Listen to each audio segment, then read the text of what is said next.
There are some people in life who just have it. They have presence, they have command.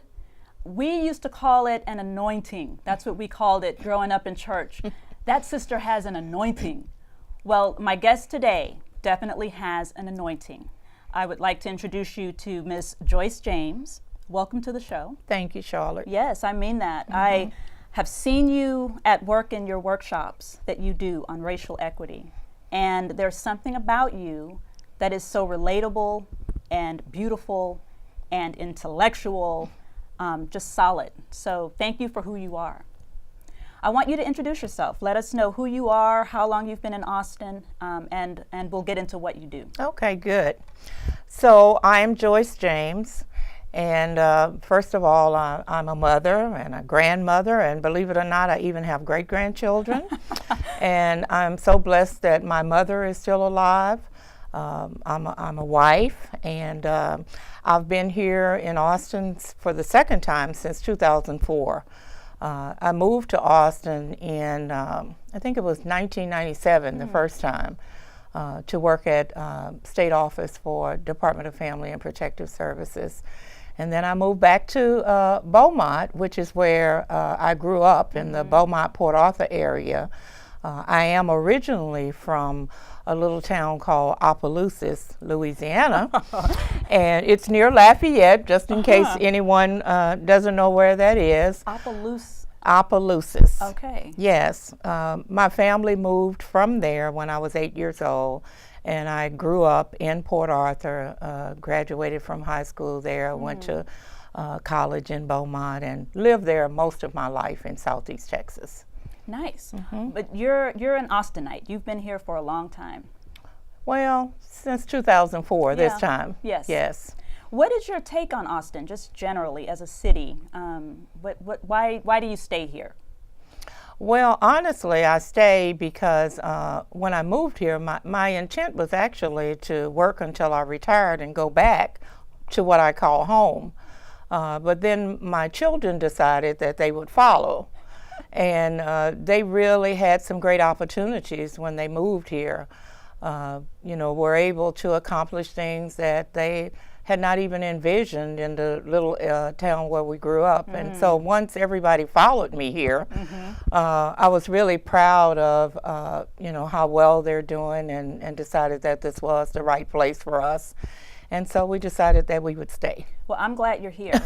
I'm glad you're here because in the last year, I have been in this space of racial equity. And yours was one of the first workshops that I attended.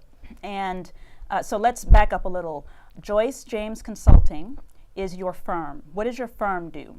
We do racial equity consulting with various systems and institutions across the country. Really helping leadership and staff inside of systems to begin to understand and have a deeper analysis around institutional and structural racism so that they can put the right practice and policies in place to actually achieve their vision for why we believe people come to work in helping systems in the first place. And that's why you're here. And I love it that you're here. You have a way of describing racism in a way that I never thought about. I think like most people, grew up thinking about racists and people who are racist. And if a person's not calling me a name or keeping me from getting a job, then I'm good. I haven't really had many, I've been one of the lucky black people. I haven't had many racist acts, thrown at me. I see things a whole new way now because of you. So can you just jump into this idea of systemic racism as opposed to what I've always looked at racism to be? Right, and one of the first things that comes to mind for me is, when people say, well, is it really racism? The comeback question for me is, if it's not racism at the institutional and structural level, then why is it that the same people have the most disparate and disproportionate outcomes? The racial inequities exist for the same populations of people in every helping system. And so, that's really what makes it systemic, is that it operates in all of our social and economic institutions, and it operates out of attitudes and assumptions of the dominant culture. And, in essence, the dominant culture actually they receive and internalize those attitudes and assumptions based on the relationships that systems have to the people that they serve. And again, Black people and other populations of color, but Black people in particular, have the poorest outcomes in their relationships with all systems and institutions. That again is another thing that blows my mind. We're talking about every system, from health to education. Black people are at the bottom. We rank the lowest. Absolutely, and it really is at the structural level. It's an accumulation of centuries of the impact of structural racism, of racism on a population of people. We can look back, for example, at the history of the wealth gap in this country, in that there have been structures in place that have afforded white people an opportunity to become middle class through home ownership and greater opportunities for employment. Even when it appeared that we had some race-neutral laws and policies that would have afforded everyone the same opportunity, when you do that deeper analysis, we see that that's not true. And so it has afforded whites to move into the middle class, to be able to own their homes, to be able to pass wealth down to their children, and to use the accumulation of wealth to even fund their children's education. And so for me, that's one of the best examples of how the accumulation of structural racism has had historically and long-lasting impact. And it's clearly predictable by race. Yeah, I think lots of us have read those articles about wealth in the Black community versus the white community. It would take Black people 200 years to amass the kind of wealth that white families have. And what you just said about using that wealth that you have in home and land to fund education, those are the kinds of things people don't think about when we think about racism. Right.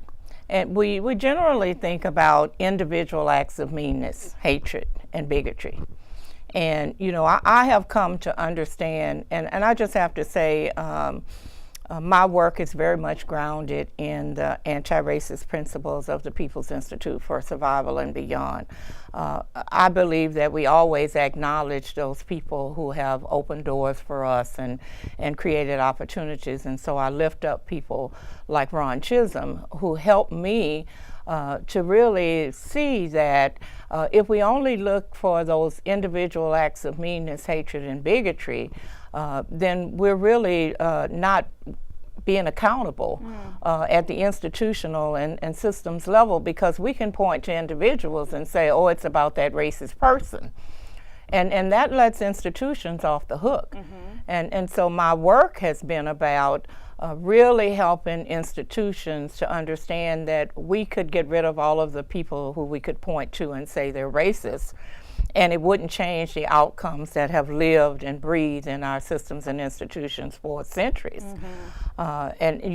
Because it lets institutions off the hook. And without being intentional and deliberate, people keep putting programs and services in place to fix, in my words, broken people, right? Because that's the way we have been trained as helping professionals, is to look outside of the institution for the problem. So when we have put all of the dollars into programs that are really geared to fixing people in the absence of doing what I call turning the mirror inward and becoming critical lovers of our systems and institutions, that we love the work we have chosen to do so much that there are no pieces of it that we are unwilling to critically analyze and consider the brokenness of our systems and institutions. I love that whole turning the mirror inward, because what that does too is the person who says, I'm not a racist. I don't, I'm not mean. I don't do that to black people. When you turn it in, you tell me, how does that work? Well, and when I say turn it inward, I'm really talking about at the systemic level. Okay. I'm speaking to how do we examine our policy? How do we examine practice? How do we use data to tell us who's benefiting from our programs and services? Because in many instances, we don't disaggregate data by race and ethnicity. And when we don't do that, then we have some false assumptions about who's getting better as a result of our programs and services. And so, one of the approaches that I use is to say that we have to look across systems and understand the collective impact that they have on the same population and the same communities. So, for example, we know that black students are more likely to be disciplined in school, starting in pre-K and on K through 12th grade. And now, if that's all we say, then we can ask what's wrong with the kids. What is it about their behavior? Is it more egregious? But when we look deeper, turning inward and doing a deeper analysis, what we find is that they're more likely to be disciplined for the exact same behaviors that their white peers commit and are not disciplined. So you're turning the mirror, turning the mirror on the system. We're turning the mirror on the system. Okay. We're looking back at the history of our systems and institutions. We're becoming clear about who they were designed to serve and about the fact that they operated for hundreds of years solely to the benefit and privilege of white people only. And, in my workshops, I make it clear that, the people in the room aren't the ones who actually designed the systems. Right. They were in existence long before those of us who were in the room at that time. But it doesn't excuse us from having an analysis and an understanding of racism. We have to be either one or the other train of thought when the data is clear of who's having the worst outcomes and who's having the best of outcomes in all of our systems. So we either have to believe that there's something inherently inferior, and I would say about black people as a people. Right. So if we don't believe that they're having the outcomes because there's something wrong with them, then we have to be willing to examine the systems. And many people who are well-meaning and well-intentioned, and I firmly believe that for the most part, people who come to work in helping systems come to help and not to hurt. But they have to be willing to be clear about the history of racism and how it manifests in our systems and institutions.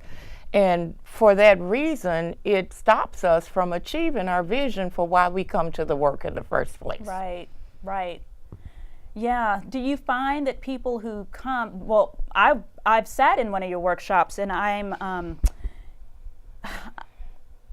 it's really compelling to watch. Now I'm just going to say the workshop I was at, I noticed that the white women were sitting in one area, or the white people, and this was not by design, but it just is the way it shook out. There were the white people, and the workshop I was in was very intimate, which I love too. And then there were the black people. Right. And I sat there, and then the second day, same thing. We came, and there were no, set seats, but there was still comfort. What I loved about the workshop was that I felt comfortable, and there was no anger or blame, and I loved how you made it a point to say this is not about an individual person being a racist. We're talking about a system. So I think it's important to note that.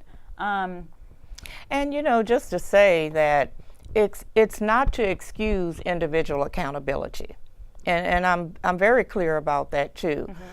Focusing on systems doesn't mean that we ignore accountability at the individual level. And as a matter of fact, to undo racism, we have to undo it at the various levels at which it operates inside of systems, which is at the individual, institutional, and structural level.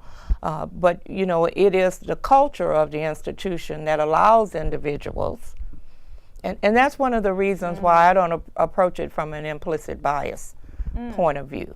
Which we hear a lot about these days. Well, because that language is a lot more palatable for people. People hesitate to even say the word racism. And so part of my work is to bring people into a space where they may not be comfortable, but they'll be safe, because it's not about who is racist, but it is rather about what racism has done to all of us. And even people, black people, you know, and other people of color, will come into the workshop believing that there's nothing that they can learn about racism until they're there and come to understand how we have all internalized racism. Right. And, you know, one of the reasons why we continue to see the racial inequities that we see in every system is that people across racial lines contribute to those racial inequities because of the internalization of racism. And when you say that, you're like, you think, well, I'm black. I'm not contributing to it.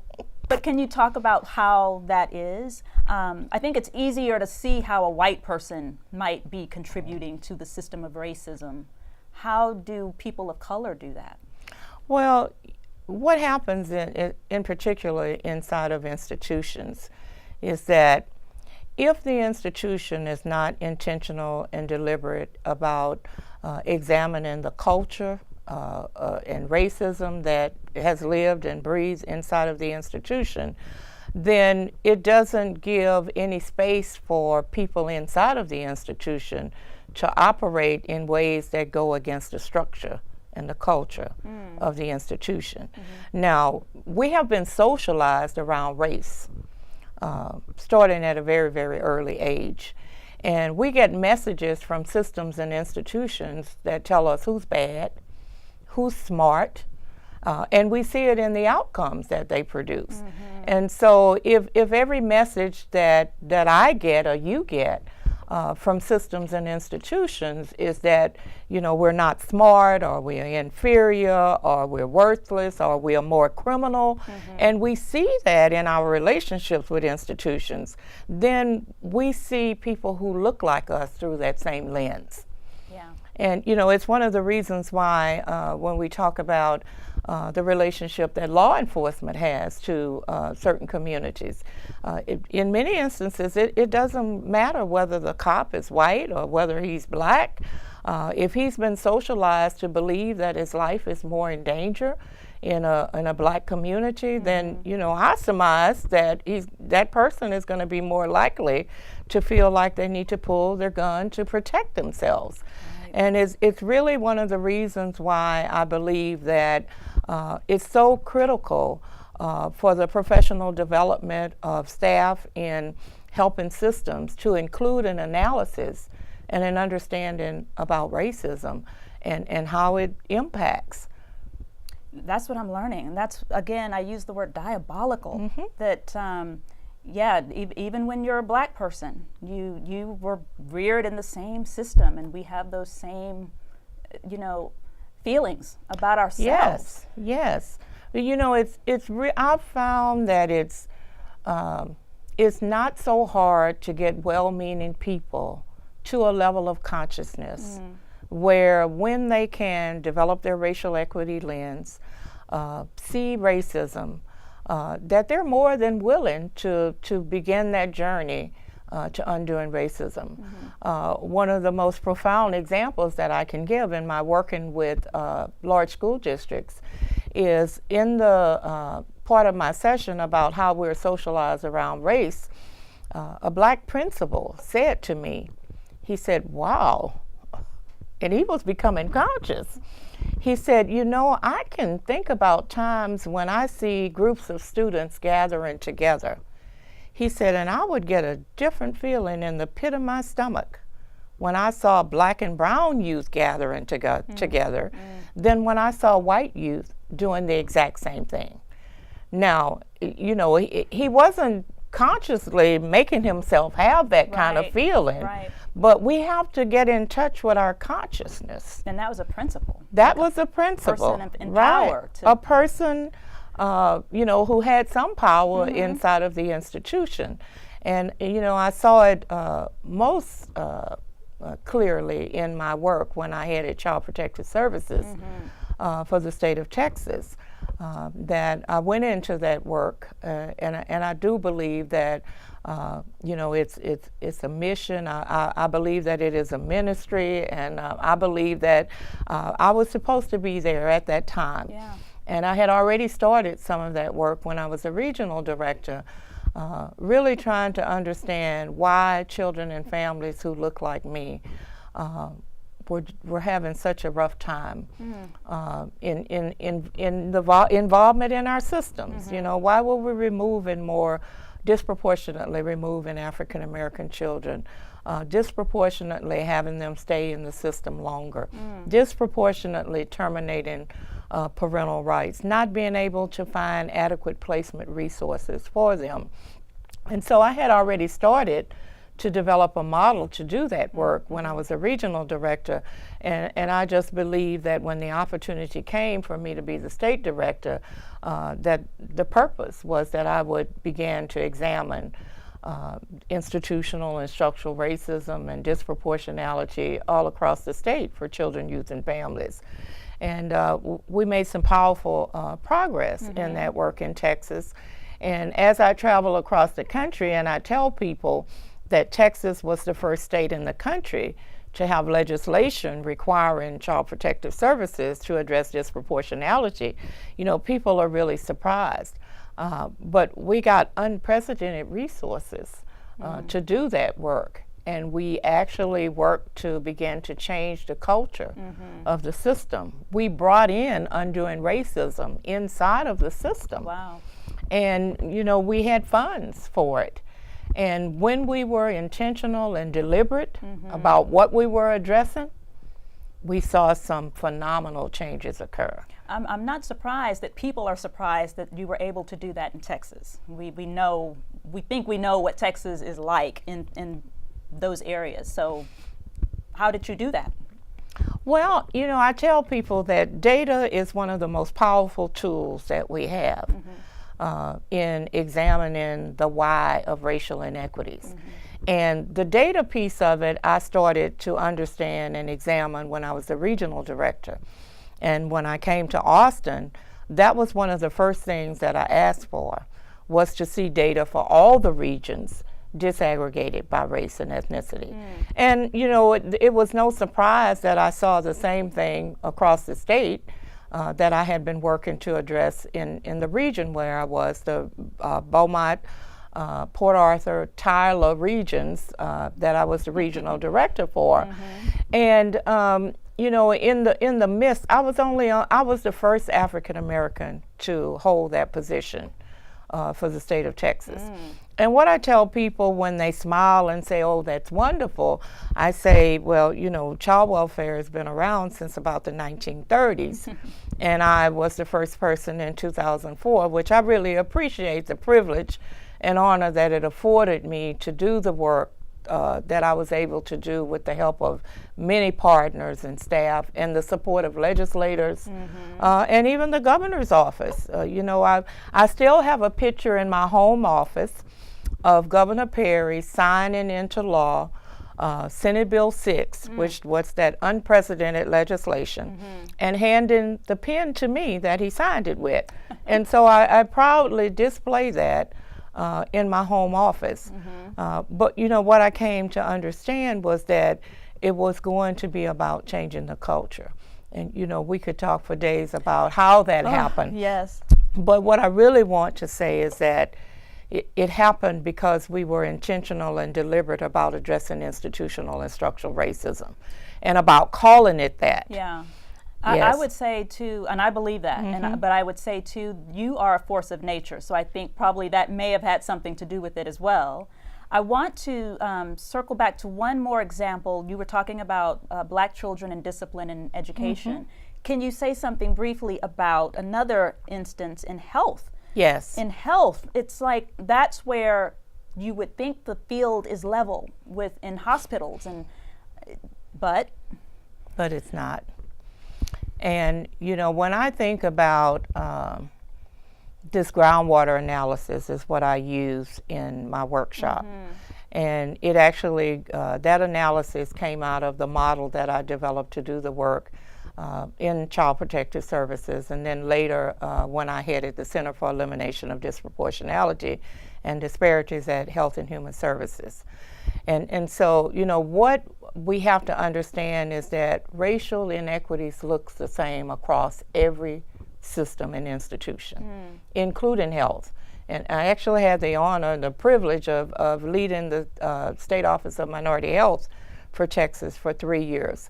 And, you know, although I didn't have a background in health, what I knew then and what I understand at even deeper level now is that what is in play at the groundwater level in every system and institution, be it education, be it health, be it child welfare, be it juvenile justice, criminal justice, housing, employment, you name it.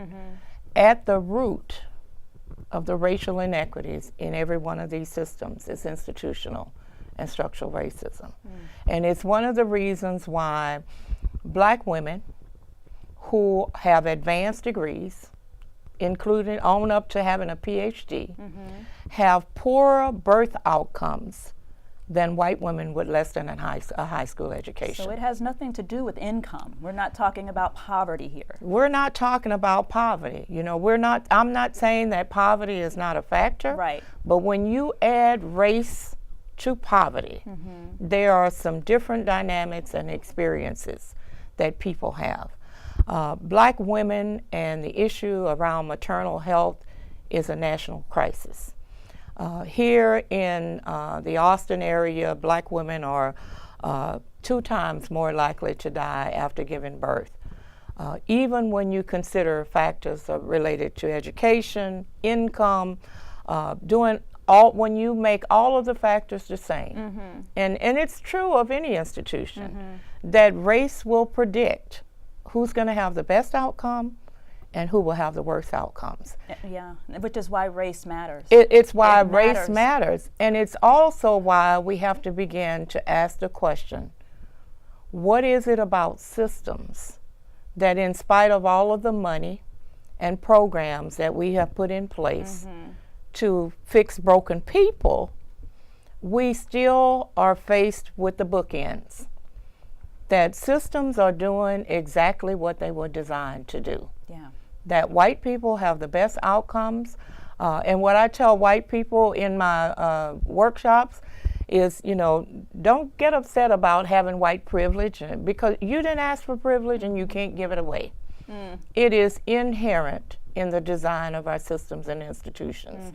And that's why it's really critical that we come together and have a common analysis and a common understanding about how it operates so that we can work together to lift that foot of oppression and the loss that communities experience. Right. You know, so if you think about it in terms of the collective impact of institutions on a community, community loss is what's happening.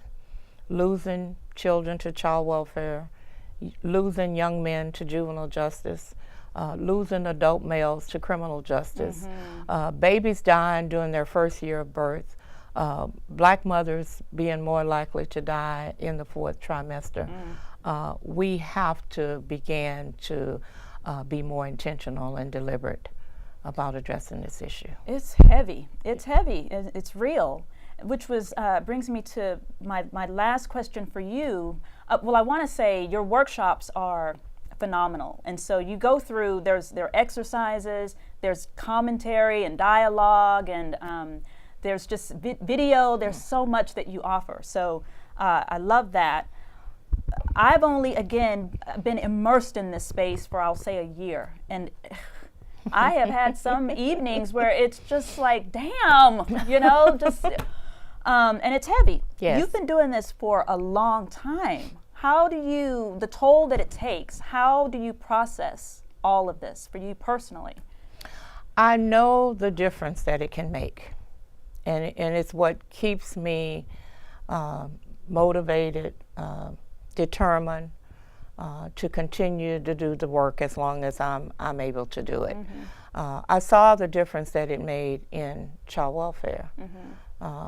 Tremendous changes in outcome and a reduction in disproportionality for both Black children and Native children who were and still are disproportionately represented in the Texas foster care system. The other thing that really energizes me is that when we do this work and we raise the bar for those who have the worst outcomes, the bar is raised for all. For everyone. And that is the ultimate goal, that we all get better as a result of institutions becoming more accountable for the way that they serve all people.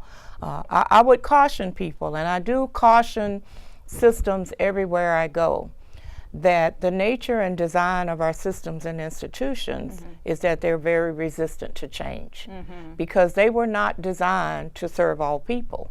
And they've never been truly transformed to the extent where they would operate to the benefit of everyone.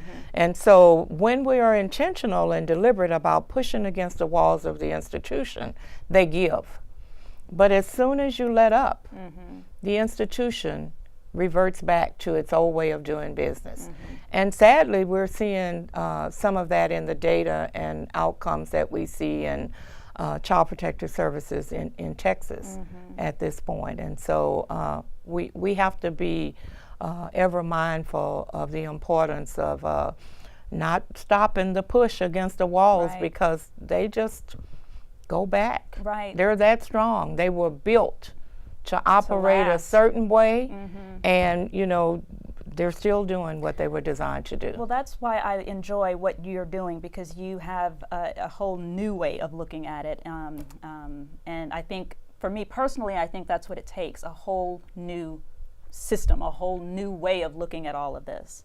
We tend to check in with Chuka. It's time to check in with Chuka. This is a lot of heavy stuff, but you've been listening, I know. What's on your mind?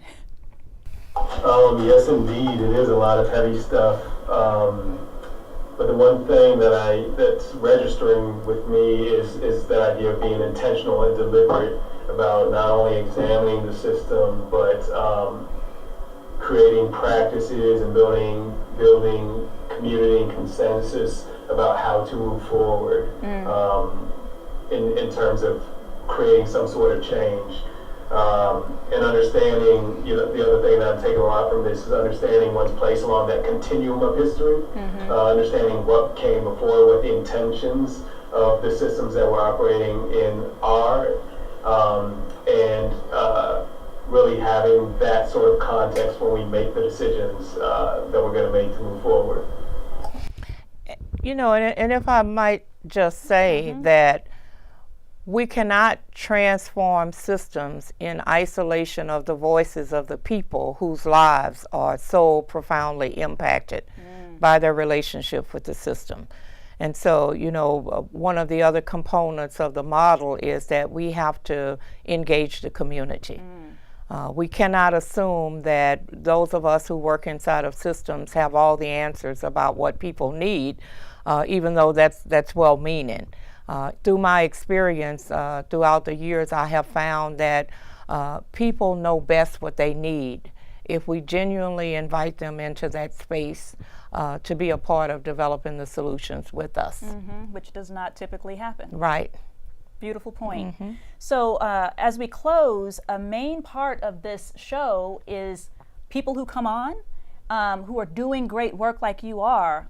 I want them to tell viewers who are watching what they need. Any kind of support you need to continue the work you're doing. If you want to mention that here, do that. And if someone's listening and feel like connecting with you, wonderful. They should certainly go to your workshops. I say that. Contact you. We'll put your website or web address on and contact you and learn more about what you offer, because your workshops are phenomenal. But is there anything you need? Well, you know, my hope is that more and more people will be clear about the analysis and the manifestations of racism. And so, you know, what I need is for people who are struggling with the outcomes that exist within their systems, and they see the racial inequities and they're stuck with what to do about it.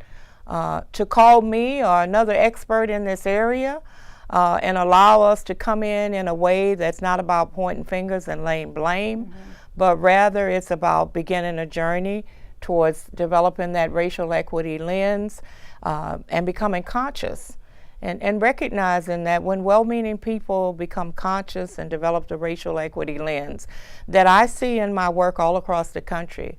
I'm doing work in Michigan with the Department of Civil Rights.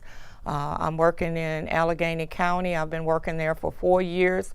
Just like the data changed in Texas in about 2.5 years, we see the same thing happening in Children, Youth, and Family Services in Allegheny County. Wow. I'd like to do this work at home, right? I would like to be able to use my almost 40 years of child welfare experience. I would like to be able to share with leaders who are new to the child welfare system the story of that work, the model and the history and the examples of the fact that when we did it intentionally and deliberate around the real issues, that it worked and it can work again. And so I would love to be invited back into that work here in Texas. Wonderful. I love that. And I love you and I love what you're doing, and thank you. Thank you, Charlotte. Thank you very much. I love what you're doing too. Thank you very much. I hope to learn a lot more from you too. I'm going to stay close. That's our show today. Thank you for joining Brainstorm Black. We will see you next time. Thank you.